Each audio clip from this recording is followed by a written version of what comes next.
Hello and welcome back to episode 36 of Unknown to World Known Club 7. We're back once again with Bayern Munich. I'm AndrewPlays, and if you are enjoying the series and the content on the channel, please do hit subscribe and let me have some feedback down below. Any support is greatly appreciated, as well as any general feedback on the videos. We've been in some very good form since you were last with us, until the last 3 games where we've been a little bit shaky. But we're still in a comfortable position.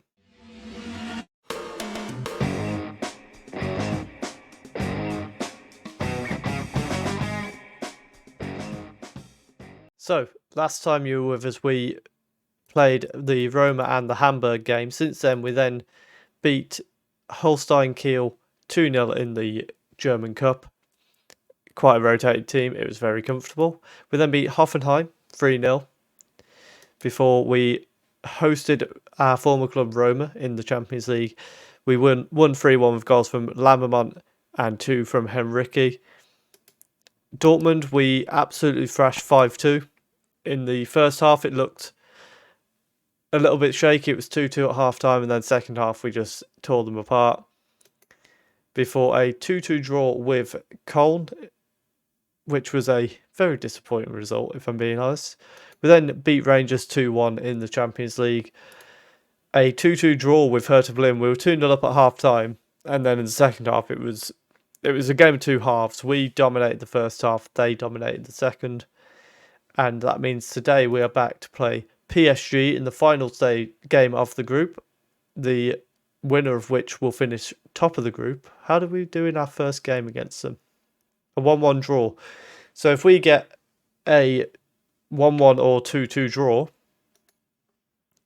if we get a 2-2 draw, we will finish above them as well because of the results between teams. And then finally, we'll be playing Bochum in the Bundesliga, which we are currently sat top of. We're 1 point ahead of Gladbach, 2 points ahead of Dortmund, and 6 points ahead of Hertha Berlin. We've survived the run against Dortmund and Hertha Berlin. Hopefully we won't have any more slip-ups against some of the smaller teams, and we can just keep our run going this time. We haven't lost in a long time, other than in the Super Cup. The last loss before that was going into last season. You're into Milan and you Gladbach, but the Gladbach one was a very rotated team, so very good form. Let's go and see if we can get top of the group. I've just noticed they play at Thomas Tuchel Park. Is he still in charge there? He's not. How long was he there for? Okay, 10 years. Fair enough. Let's go and play the game now. And the lineup for today, we've got Ketenge in goal. Castillo, Fran, Bakari and Henrique is the back four, with Dude sitting in the middle of the wing backs. Kolev and Tegan in front of him. And then we've got Pedri in the number 10 and Centurk and Ocampo up front together. Lammermont has actually been out, I think, since the last episode, actually. If I remember correctly. I think he got injured in the Hamburg game. I'm not 100% sure, I can't really remember. But he's been out for a while. He's very nearly back now. Potentially for the game against Bochum. I know he's back in light training. I'm not sure when he's back in full training. Calvo on the ball here. Plays it to Poria. And a ball over the top from Camavinga has found Lukaku. Plays it back to Poria and cross comes in. Bakari heads away very nicely. And Camavinga is able to get back out to Gannett on the left. Back to Camavinga. Kolev nicks the ball but loses it again. Camavinga now plays it back into Calvo. Lukaku and Roberto's on the ball now. Ball in behind for Poria. That was a great bit of play. And some poor defending to leave that space there on the left-hand side. Not ideal at all, the way that was.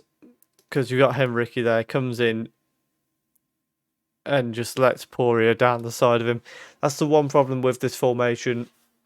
they're able to attack the wing backs a little bit more than I'd like them to be able to, because their fullbacks aren't really restricted by our wingers. Castillo with a drill ball. How has Ocampo missed that? There was a block apparently. Okay. Not as annoyed as I was then. Pedro with the cross in. Fran can't quite win the header, but it's cleared away and Tegan collects it. That's the end of the highlight. We're going to fire them up now and see if we can get back into this game swiftly. Maybe we need to play a bit of a higher tempo in this one. I mean, even if we finish second in the group, it's not the end of the world. You know we're going to draw Barcelona are top of their group, though. You just know that's what's going to happen. Bakari's trying to trap back here with Roberto, and he ends up just firing it into the side netting. We underman more and try and get back into this game. Calvo with the free kick towards the far post. Jorge with a free header. How are we allowing a free header like that? It's far, far too easy. That is outrageous how easy that was for him. They've had 2 shots on target and 2 goals. I'm going to tell them I'm not happy with their defensive work and berate them as well. Calvo with another corner, and we've given a penalty away.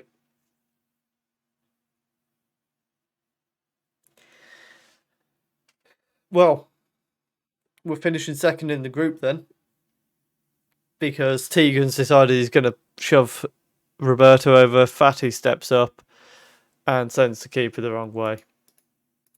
And that is game, set and match. We are not coming back into this game. The only chance we had was if we could bounce back at the start of the second half. Instead, we did the opposite and made it even worse for ourselves.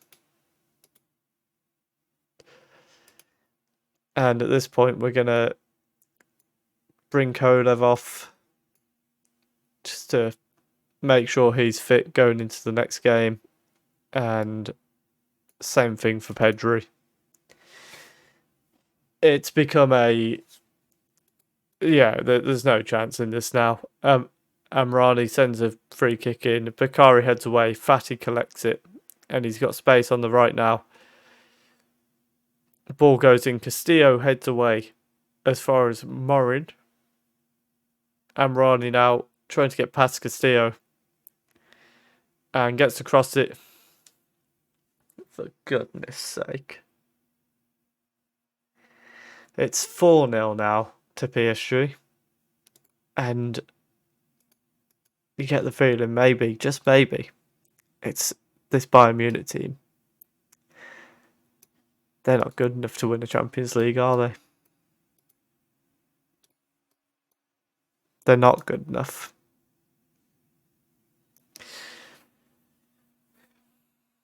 It's a very disappointing start to this episode. We have looked completely helpless in this game. And they've been utterly dominant. We're throwing the water bowl. And we're telling them we're furious with every single one of them. Because that was probably my worst performance as Bayern Munich manager. It's the worst one I can recall. We never even looked slightly dangerous. What I'm hoping for now is we can go and play Bochum and give them a bit of a hiding to bounce back and get some happiness back in the squad. I had to mention that we hadn't lost for a while, didn't I? And we're back for the game against Bochum, where we are going very attacking. We're going to try and tear them a new one. We've only made a couple of changes. Ditloff coming in at right back. Trujillo in the holding midfield. Rao coming in at left back. Hoffman's coming in at centre back. There's more changes than I thought. Krunman coming in for Kolev in midfield. And then Allner coming in up front for centre. I didn't realise how many changes I'd made. Clearly, I'm not very happy with how that game went. So we're going to get kicked off here. And we're going to instantly demand more because I'm very unhappy going into this game. And I don't like that the first highlight we've got is a free kick for Bochum. Volker plays it into Hoybers. Casilla play. They're really pushing their luck at the minute. And the fact that Bochum have had the first shot in this game, Grumman heads the ball away. That's concerning. Hopefully this is where we start to take control. Ditloff on the ball now. Plays it to Trujillo, who finds Rao on the left-hand side. Cuts inside, gets a shot off and forces the keeper into a save. And that's what we want to see more of. Let's go for the throw. Tegan with the ball in. Hoffman, surprise, surprise, heads over the bar because he must be the centre-back that scores the least headed goals. He just doesn't get enough. And we're playing the ball out from the back now. Ralph plays it out to Ditloff, who brings it down right on the touchline and attacks down the right. Ball goes in. Pedra's in there. Ulner cleared it away for them, but Rao with one heck of a volley. Fantastic goal, but why did Ulner do that? It worked, but I can't understand it. Was it just a bad touch? I don't know, but the finish from Rao, that's goal of the season contender, the way he hit that. Let's fire them up. We want to keep going. Rao going to launch a throw-in into the box now. It's not a great throw-in. Hoffman collects at the edge. Trujillo plays it to Grumman. Ball into Pedri. Oh, what a save from the keeper. And Pedri now trying to find space. Grumman back to Trujillo, who finds Rao on the left. He plays it back to Hoffman. And that's the end of the highlight. A bit of a weird moment for the highlight to end there. Tegan with the cross. Hoffman hits the post. For goodness sake, Hoffman. The amount of headers he gets in that area, in that 6-yard box, and the amount that he doesn't get on target is ridiculous. Hoffman bringing it forward here, plays it to Rao, who's going to carefully bring it in. What a ball through behind, and Ulner with a very tame effort in the end. And still 1-1 as we approach half-time. We're going to fire them up again. I'm a bit annoyed that it's still 1-0. Let's, yeah, well, I'm going to say I'm not happy because Bochum, they've got 7 points so far this season. And we're on very attacking. We need to be doing more than 1 goal in this game. So let's try and make sure that happens. But so far, it's been a bit of a dull start to the second half as well. I'm going to make a change here. Centre can come on for Ulner. And Pedri can come off for Sevdet.